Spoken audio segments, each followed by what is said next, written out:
जंगल में लाडो चिड़िया अपने बेटे गोलू के साथ रहती थी।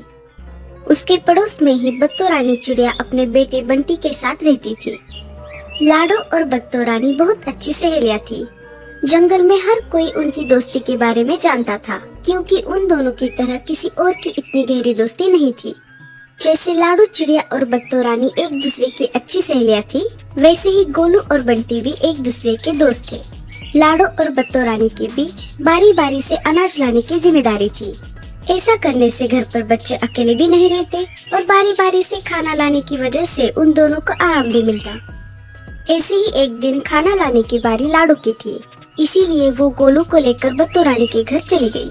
लाडो ने बत्तो रानी के घर का दरवाजा खटखटाया। बत्तो रानी, अरे ओ मेरी सहेली बत्तो रानी, दरवाजा खोलो, मैं हूँ लाडो। अरे लाडो, तुम अंदर आ जाओ। कैसे हो गोलू बेटा? मैं ठीक हूँ आंटी, आप कैसे हो? मैं भी ठीक हूँ गोलू बेटा। जाओ, बंटी अंदर पढ़ाई कर रहा है। अरे लाडो बताओ, आज कैसे आना हुआ? अरे बत्तो रानी, तुम भूल गई क्या? आज खाना लाने की बारी मेरी है, इसीलिए आज मैं गोलू को तुम्हारे घर छोड़ने आई हूँ। अरे हाँ, मैं तो भूल ही गई। घर के कामों के चक्कर में मुझे याद ही नहीं रहा। चलो कोई बात नहीं, अब मुझे निकलना होगा, नहीं तो मुझे वापस आने में देरी होगी। ठीक है लाडो, तुम चिंता मत करो, मैं गोलू का अच्छे से ख्याल रखूंगी। लाडो भोजन लाने की तलाश में निकल पड़ती है। बत्तो ने तो कहा था यहाँ पर तो बहुत सारे अनाज के खेत हैं, लेकिन यहाँ पर तो कुछ भी नहीं है। अब मैं क्या करूँ? मैं थोड़ा और आगे चलकर देखती हूँ, शायद मुझे अनाज के खेत मिल जाए।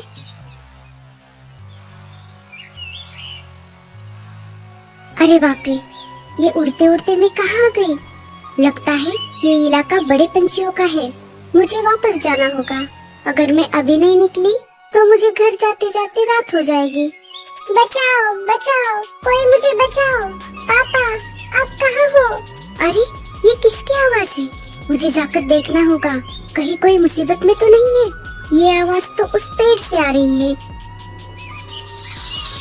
ये बच्चा तो बहुत हट्टा कट्टा दिख रहा है। इसे निगल कर मैं बिना कुछ खाए 2-3 दिन तक अच्छे से रह सकता हूँ। अरे नागराज, ये तुम क्या कर रहे हो? क्या तुम्हें पता नहीं ये किसका बच्चा है? हाँ हाँ, मुझे मत सिखाओ, मैं अच्छी तरह से जानता हूँ ये किसका बच्चा है। अगर इसके माता पिता ने तुम्हें यहाँ पर देख लिया तो वो तुम्हारे टुकड़े टुकड़े करेंगे। मुझे बहुत भूख लगी है, मैंने 2 दिन से कुछ नहीं खाया। क्या करूँ, पापी पेट का सवाल है। तुम एक काम करो, नीचे जमीन पर एक पंछी का अंडा पड़ा है, वो टूट चुका है, तुम जाकर उसे खाओ, लेकिन इस बच्चे को छोड़ दो। अच्छा अच्छा, ठीक है, मुझे सिर्फ पेट भरने से मतलब। अरे ये नागराज मेरे घोंसले के पास क्या कर रहा था? कहीं इसने मेरे बेटे को खा तो नहीं लिया? मुझे अभी जाकर देखना होगा। आपका बहुत बहुत शुक्रिया आंटी, अगर आज आप यहाँ नहीं होती तो नागराज मुझे खा जाता। हाँ बेटे, अच्छा हुआ मैंने तुम्हारे रोने की आवाज सुनी, नहीं तो मुझे पता ही नहीं चलता। वैसे तुम्हारे माता पिता कहाँ पर हैं? वो तुम्हें ऐसे अकेले छोड़कर कहाँ पर चले गए? मेरी माँ नहीं है, मेरे पिताजी मुझे बचपन से संभाल रहे हैं। मैं अभी छोटा हूँ, इसलिए मैं उड़ नहीं सकता। पापा खाना लाने के लिए बाहर गए हैं, वो आते ही होंगे। कोई बात नहीं बेटा, तुम्हारे पापा के आने तक मैं यहीं पर ही रुकती हूँ। पापा, आप आ गए? आपको इतनी देर क्यों लगी पापा? आपको पता है यहाँ पर क्या हुआ? मैंने सब सुन लिया है बेटा, तुम्हारा बहुत बहुत शुक्रिया चिड़िया, तुमने मेरे बेटे की जान बचाई। तुम्हारा एहसान मैं जिंदगी भर नहीं भूलूंगा। कोई बात नहीं चिल भाई, अब मैं चलती हूँ। मेरा बेटा गोलू मेरे घर पर राह देख रहा होगा। वैसे तुम्हारा नाम क्या है चिड़िया? और तुम चीलों के इलाके में क्या कर रही हो? तुम्हें पता नहीं यहाँ पर तुम्हारी जान को खतरा है। मेरा नाम लाडो है, मैं भोजन की तलाश में भटकते भटकते यहाँ पर आ गई। मुझे दूर दूर तक कहीं पर अनाज के खेत नहीं मिले, पर क्या करूँ, मुझे अब खाली हाथ ही घर लौटना पड़ेगा। बस इतनी सी बात। लाडो तुम चिंता मत करो, मैं तो मांसाहारी हूँ, लेकिन इमरजेंसी के लिए मैंने थोड़ा अनाज इकट्ठा करके रखा है, वो तुम ले जा सकती हो। आपका बहुत बहुत शुक्रिया चील भाई, अब मैं चलती हूँ। रुको, मैं तुम्हें इलाके से बाहर तक छोड़ देता हूँ। लाडो, अब तुम यहाँ से जा सकती हो। यहाँ से चीलों का इलाका खत्म होता है। और हाँ लाडो, जब भी तुम्हें मेरी जरूरत पड़े तुम मुझे जरूर याद करना। जी चील भाई, अब मैं चलती हूँ। Bye bye. लाडो बत्तो रानी के घर आ जाती है और उसे सारी बात बताती है। तुमने बहुत सही किया लाडो। चलो अब मैं घर जाती हूँ। घर जाके मुझे खाना भी बनाना है। 2-3 दिन ऐसे ही गुजर जाते हैं। अब खाना लाने की जिम्मेदारी बत्तो रानी की थी। सुबह होते ही बत्तो रानी बंटी को लेकर लाडो के घर आ जाती है। लाडो, अरे ओ लाडो, दरवाजा खोलो, मैं हूँ बत्तो। अरे बत्तो, आज सुबह सुबह इतनी जल्दी? आज अनाज लाने की जिम्मेदारी मेरी है ना, और दोपहर में मुझे मेरी मौसी के घर जाना है, इसलिए मैं जल्दी आई हूँ। मैं जल्दी जाती हूँ और दोपहर होने से पहले ही लौट आती हूँ। बंटी बेटा, आंटी को तंग मत करना। हाँ, तुम और गोलू मिलकर पढ़ाई करना, मैं जाकर आती हूँ। ठीक है माँ। बच्चों, मैं किचन में खाना बनाने जा रही हूँ। तब तक तुम ये मिल्क शेक पी लो, और ये मिल्क शेक पीने के बाद यहीं पर पढ़ाई करने के लिए बैठ जाओ। आंटी, हम दोनों का तो सारा होमवर्क हो चुका है, क्या हम ये दूध पीने के बाद बाहर खेलने के लिए जाएं? ठीक है बच्चों, लेकिन खेलते खेलते बहुत दूर तक मत जाना, यही पेड़ के नीचे ही खेलना। तब तक मैं खाना बनाती हूँ। चलो बंटी, हम यहीं पर छुपन छुपाई खेलते हैं। अरे गोलू, हम छुपन छुपाई तो कभी भी खेल सकते हैं। देखो, आज मौसम कितना अच्छा है। हम एक काम करते हैं, हम रेस लगाते हैं। नहीं बाबा, मैं नहीं लगाऊंगा रेस। माँ ने हम दोनों को यहीं पर खेलने के लिए कहा है। चलो ना, हम यहीं पर खेलते हैं। अरे मेरे दोस्त, तुम अपनी माँ से इतना डरते क्यों हो? मैं हूँ ना तुम्हारे साथ। हम आंटी के खाना बनाने से पहले ही आ जाएंगे। अब चलो। ठीक है, लेकिन हम ज्यादा दूर तक नहीं जाएंगे।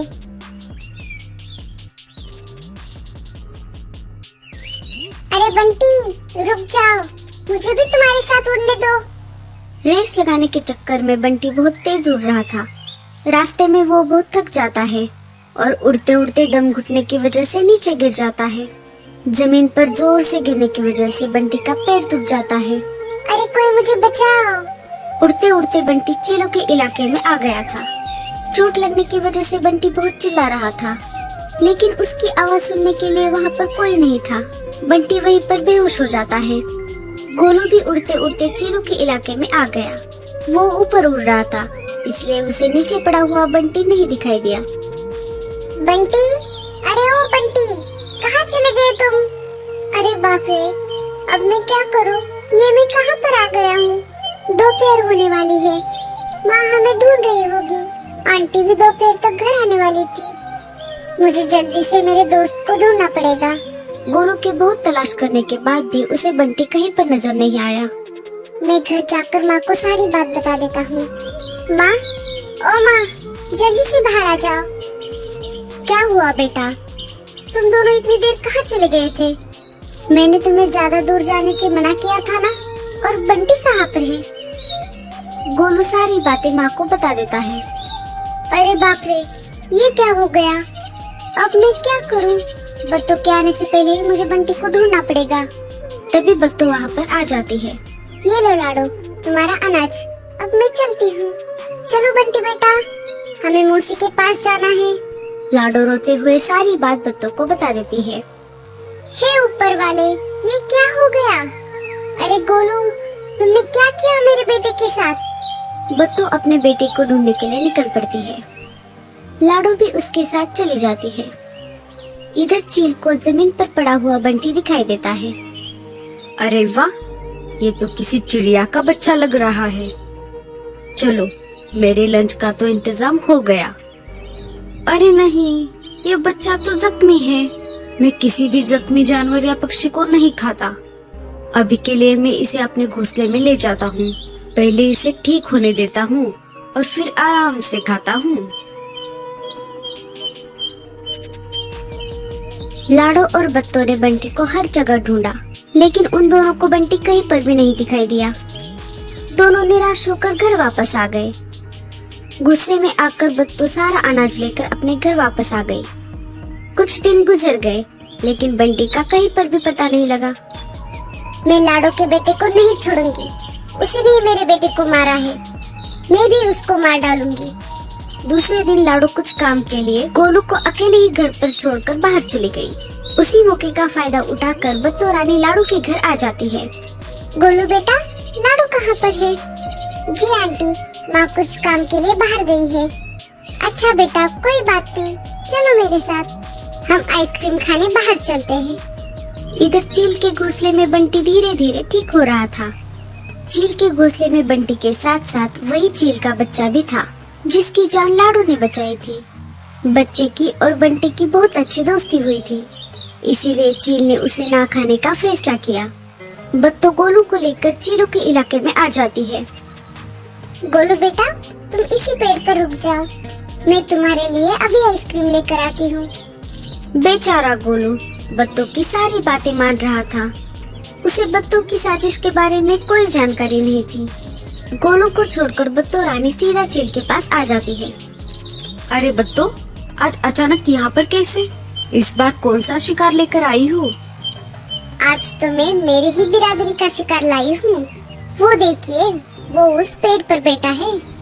ठीक है, ये लो तुम्हारा इनाम और जाओ यहाँ से। अरे वाह, ये बच्चा तो बहुत ही स्वादिष्ट लग रहा है। बच्चे, नाम क्या है तुम्हारा? जी, मेरा नाम गोलू है। मुझे यहाँ पर मेरी आंटी लेकर आई। उनका नाम बत्तो रानी है। वो मेरे लिए आइसक्रीम लाने गई है। गोलू, मैंने ये नाम कहीं पर सुना है। अरे हाँ, याद आ गया। कहीं तुम लाडो के बेटे तो नहीं हो? जी हाँ अंकल, मेरी माँ का नाम लाडो है। लेकिन आपको मेरी माँ का नाम कैसे पता? तुम्हारी माँ ने बहुत दिनों पहले मेरे बेटे की जान बचाई थी। अच्छा हुआ मैंने तुम्हारा नाम पूछ लिया, नहीं तो मेरे हाथ से आज बहुत बड़ा अनर्थ हो जाता। चलो बच्चे, मैं तुम्हें मेरे घोंसले में ले जाता हूँ। यहाँ पर तुम्हारी जान को खतरा है। मैं उस बत्तों को बाद में देख लेता हूँ। चील गोलू को लेकर अपने घोंसले में आ जाता है। वहाँ पर गोलू की मुलाकात बंटी से हो जाती है। बंटी गोलू से माफी मांगता है। इधर चील बत्तों को बीच रास्ते में ही पकड़ लेता है। मुझे सच सच बताओ बत्तो, तुमने इतनी गिरी हुई हरकत क्यों की? बत्तो सारी बात चील को बता देती है। तुम रो मत बत्तो, तुम्हारा बंटी बिल्कुल ठीक है। वो मेरे घोंसले में ठीक हो रहा है। उसकी और मेरे बेटे की बहुत अच्छे से दोस्ती हुई है। चलो, मैं तुम्हें उसके पास ले जाता हूँ। बत्तो अपने बेटे को देखकर बहुत खुश हो जाती है। बत्तो गोलू और बंटी को लेकर लाडो के घर आ जाती है। बत्तो लाडो को सारी घटना बता देती है। लाडो, मुझे माफ कर दो। माँ की ममता में मैं अंधी हो गई थी और बहुत बड़ा पाप करने जा रही थी। लाडो बत्तो को माफ कर देती है और सब मिलकर खुशी खुशी अपनी जिंदगी बिताते हैं। तो दोस्त, सुंदर वन में टुनी चिड़िया अपनी बेटी टुनटुनी के साथ रहती थी। उसका एक बेटा गुड्डू कौवा था।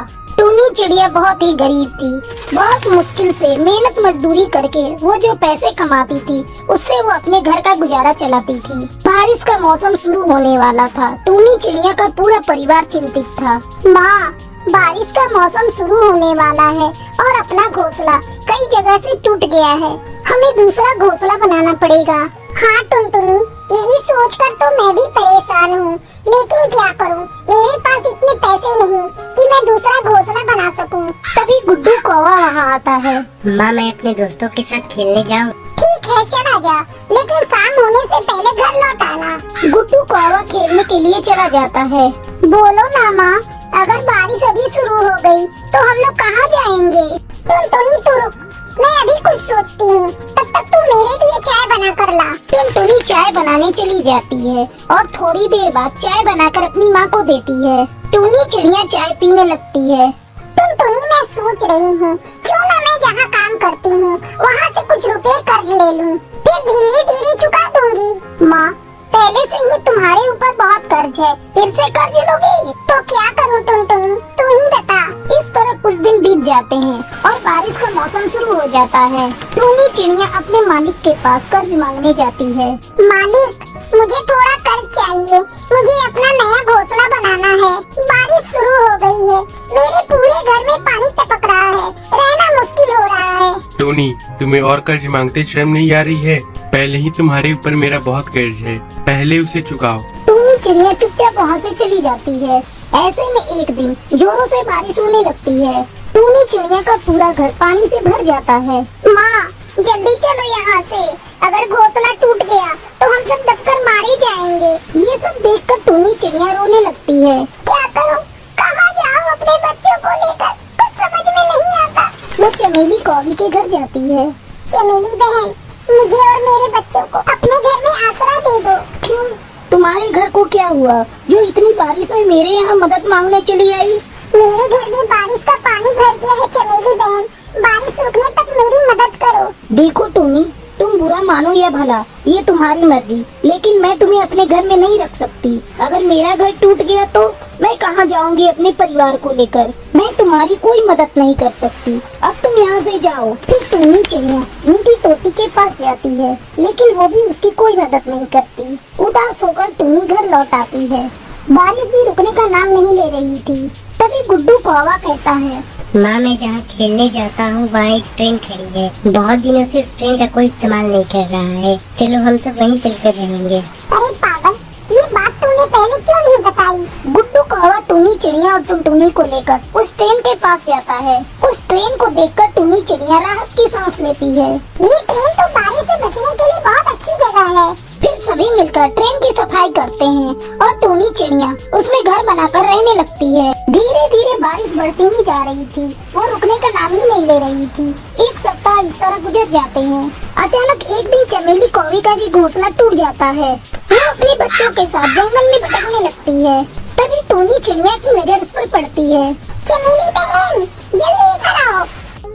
टूनी बहन, क्या मैं भी इस ट्रेन में रह सकती हूँ? हाँ चमेली बहन, तुम भी एक डब्बे की सफाई करके उसमें अपना घर बनाकर रह सकती हो। तुम्हारा बहुत बहुत धन्यवाद टूनी चिड़िया, जो तुमने इस मुसीबत में मेरी मदद की। इस तरह कई पक्षी उस ट्रेन में अपना घर बनाकर खुशी खुशी रहने लगते हैं। चंदन वन में टूनी चिड़िया अपनी बेटी टुनटुनी के साथ रहती थी। बहुत समय पहले उसके पति की मौत हो चुकी थी। टूनी चिड़िया जंगल से बांस काट कर लाती और फिर उसके पंखे बनाती थी। फिर उन पंखों को वो बाजार में बेचा करती थी। टुनटुनी सरकारी स्कूल में पढ़ती थी। एक दिन वो खुशी खुशी स्कूल से घर आती है। माँ, कहाँ हो माँ? ये देखो, आज स्कूल में मुझे ट्रॉफी मिली है। उसकी आवाज सुनकर टूनी चिड़िया वहाँ आती है। अरे वाह, ये ट्रॉफी तो बहुत सुंदर है। हाँ माँ, ये बहुत सुंदर है। तुम जानती हो, मैंने अपने स्कूल में टॉप किया है। आज तेरे पिताजी जिंदा होते तो बहुत खुश होते। अब मुझे दे ये ट्रॉफी और तू जाकर मुँह हाथ धो ले। मैं इस ट्रॉफी को संभाल कर रख देती हूँ। टुनटुनी मुँह हाथ धोने चली जाती है। थोड़ी देर में वो वापस आती है और भोजन करके अपनी दोस्तों के साथ खेलने चली जाती है। अगले दिन जब टूनी चिड़िया पंखा बेचने जा रही थी, तब टुनटुनी उससे कहती है, माँ, अब मुझे आगे की पढ़ाई के लिए पास वाले जंगल के हाई स्कूल में दाखिला लेना होगा। तुम मेरे साथ चलकर मेरा दाखिला वहाँ करवा दो। लेकिन बिटिया, वो जंगल तो यहाँ से काफी दूर है, तुम वहाँ अकेली कैसे जाएगी? तुम चिंता मत करो माँ, मेरी सहेली रानो तोती और बुलबुल भी उसी स्कूल में अपना दाखिला करवा रही है। मैं उनके साथ चली जाऊंगी। चलो, ये तो अच्छी बात है। आज मैं पंखे बेचने जा रही हूँ, कल तुम्हारा दाखिला हाई स्कूल में करा दूंगी। ऐसा कहकर टूनी चिड़िया पंखे बेचने के लिए चली जाती है। पंखे ले लो, पंखे, बांस के बने पंखे। अरे ओ पंखे वाली, एक पंखा कितने की दे रही हो? 5 रुपए की एक पंखा दे रही हूँ दीदी। ये लो, ये पंखे बहुत ही मजबूत और टिकाऊ हैं। आराम से पूरी गर्मी निकल जाएगी। लेकिन तुम इसके दाम बहुत ज्यादा ले रही हो। मैं तो 2 रुपए दूंगी, अगर देना है तो दो, वरना मैं यहाँ से जा रही हूँ। ये लो दीदी, बोनी का समय है, ग्राहक को लौटने नहीं दूंगी, तुम 2 रुपए ही दे दो। इस तरह पंखे बेचकर शाम को टूनी चिड़िया अपने घर लौटती है। अगले दिन टूनी चिड़िया टुनटुनी का दाखिला पास वाले जंगल के हाई स्कूल में करवा देती है। टुनटुनी खुशी खुशी आगे की पढ़ाई करने के लिए हाई स्कूल में जाने लगती है। धीरे धीरे गर्मी का मौसम बीत जाता है और बारिश शुरू हो जाती है। माँ, अब मैं स्कूल कैसे जाऊंगी? मेरे पास तो छतरी भी नहीं है। अगर मैं स्कूल नहीं गई तो मैं क्लास में सबसे पीछे हो जाऊंगी।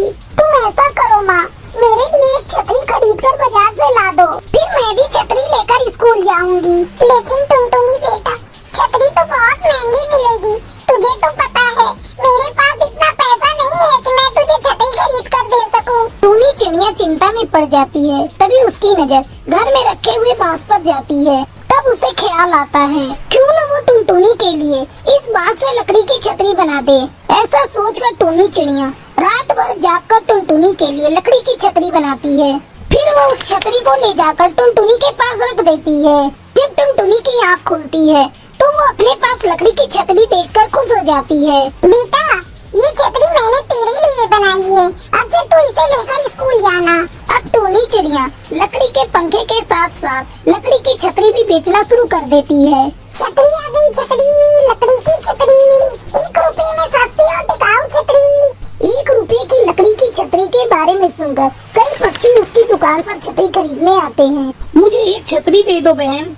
और मुझे 2 छतरियाँ चाहिए। ठीक है, मैं अभी सबको 1-1 रुपए वाली छतरी देती हूँ। अब टूनी चिड़िया रात भर जागकर ढेरों लकड़ी की छतरी बनाती और अगले दिन बाजार में बेच देती। इस तरह टूनी चिड़िया 1 रुपए वाली लकड़ी की छतरी बनाकर बेचने लगी और ढेर सारे पैसे कमाकर रन नहीं थी। जब भी वो किसी अन्य पक्षी के बच्चों को देखती थी वो उदास हो जाती थी। एक दिन टुनटुनी चिड़िया अपने घोंसले के बाहर बैठी थी। उसके सामने पक्षियों के बच्चे खेल रहे थे। उन बच्चों को खेलते देखकर टुनटुनी चिड़िया अपने पति भोलू कबूतर से कहती है, देखो जी, ये बच्चे कितने प्यारे लग रहे हैं। यदि आज हम लोगों का भी कोई बच्चा होता तो वो भी इनके साथ खेल रहा होता। लगता है अनजाने में हम लोगों से कोई बहुत बड़ी भूल हो गई है, जिसके चलते भगवान हमें ये सजा दे रहा है। तब भोलू कबूतर टुनटुनी चिड़िया को दिलासा देता है, टुनटुनी, मन छोटा मत करो, भगवान पर भरोसा रखो। एक न एक दिन हमारे घर में भी बच्चे की किलकारी गूंजेगी। मेरा दिल कहता है कि तुम जरूर माँ बनोगी। क्या बताऊं जी, जब भी मैं इन बच्चों को देखती हूँ मेरा मन इन्हें प्यार करने को करता है, लेकिन डर लगता है अगर मैं इन बच्चों को प्यार करने गई तो कहीं इनके माँ बाप इनका यहाँ खेलना बंद न कर दें। इतना कहकर टुनटुनी चिड़िया अपने आँखों में आंसू लिए घोंसले के अंदर चली जाती है। समय तेजी से गुजर रहा था। एक दिन टुनटुनी चिड़िया नदी पर पानी लेने के लिए जाती है। वहाँ उसे एक पेड़ की डाल पर नन्ही चिड़िया रोती हुई दिखाई पड़ती है। टुनटुनी तुरंत उस नन्ही चिड़िया के पास जाती है। तुम कौन हो बेटी, और यहाँ अकेली बैठी क्यों रो रही हो? तुम्हारी माँ कहाँ है? चलो मैं तुम्हें तुम्हारे घर पहुँचा देती हूँ। तुम मुझे अपने घर का पता बताओ। वो नन्ही चिड़िया रोते रोते टुनटुनी को बताती है, आंटी जी, मेरा कोई घर नहीं है। मेरी माँ मुझे यहाँ अकेले छोड़कर पता नहीं कहाँ चली गई। मैं अब बिल्कुल अनाथ हो गई हूँ। अरे नहीं गुड़िया, तू अनाथ नहीं है, मैं तेरी माँ हूँ। आज से तू मुझे माँ कहना। मेरी कोई संतान नहीं है। तू चल मेरे घर, मैं तुझे बहुत प्यार दूंगी। क्या तू मेरे साथ चलेगी गुड़िया? हाँ आंटी, मैं आपके साथ चलूंगी। टुनटुनी उस नन्ही चिड़िया को लेकर अपने घर आती है और बड़े प्यार से उसे पालने लगती है। दोनों पति पत्नी प्यार से उस नन्ही चिड़िया का नाम टूनी रखते हैं। जब टूनी चिड़िया थोड़ी बड़ी होती है तब टुनटुनी चिड़िया उसका नाम एक अच्छे स्कूल में लिखवा देती है। टूनी मन लगाकर पढ़ने लगती है। इस तरह टुनटुनी चिड़िया के दिन अब हंसी खुशी से बीत रहे थे। अचानक एक दिन जब टूनी चिड़िया अपने घर के बाहर खेल रही थी तभी टूनी की असली माँ वहाँ आती है और वो टूनी को लेकर भागने लगती है। टूनी डर के मारे चिल्लाने लगती है, माँ, बचाओ माँ, देखो ये मुझे लेकर भाग रही है। टूनी के चिल्लाने की आवाज सुनकर टुनटुनी चिड़िया घोंसले के बाहर आती है। वो देखती है एक अनजान चिड़िया टूनी को लेकर जा रही है। टुनटुनी चिड़िया उसका पीछा करती है। ए, तू कौन है और तू मेरी बेटी को लेकर कहाँ जा रही है? मैं मैं कहती हूँ छोड़ दे मेरी बेटी को, नहीं तो तेरे लिए अच्छा नहीं होगा। तेरी बेटी? कौन सी तेरी बेटी? ये मेरी बेटी है, मैं इसकी असली माँ हूँ और इसे लेकर मैं यहाँ से जा रही हूँ। इतना कहकर वो टूनी चिड़िया को लेकर अपने घर चली जाती है। अपने घर ले जाकर वो टूनी को खेलने के लिए ढेर सारे खिलौने देती है और खाने के लिए अच्छे अच्छे पकवान देती है, लेकिन टूनी चिड़िया कुछ खाती पीती नहीं। इस तरह एक सप्ताह गुजर जाता है। इधर टुनटुनी चिड़िया की हालत टूनी के बगैर बिगड़ जाती है। अचानक उसे टूनी की आवाज सुनाई देती है। माँ, कहाँ हो माँ? देखो मैं आ गई। टूनी की आवाज सुनकर टुनटुनी चिड़िया उसके पास जाती है और उसे अपने गले लगाकर प्यार करने लगती है। उन दोनों का प्यार देखकर टूनी की असली माँ कहती है, बहन तुम ही इसकी असली माँ हो, मैं अब कभी इसे तुमसे अलग नहीं करूँगी। इतना कहकर वो चिड़िया वहाँ से चली जाती है। फिर टुनटुनी चिड़िया टूनी के साथ खुशी खुशी रहने लगती।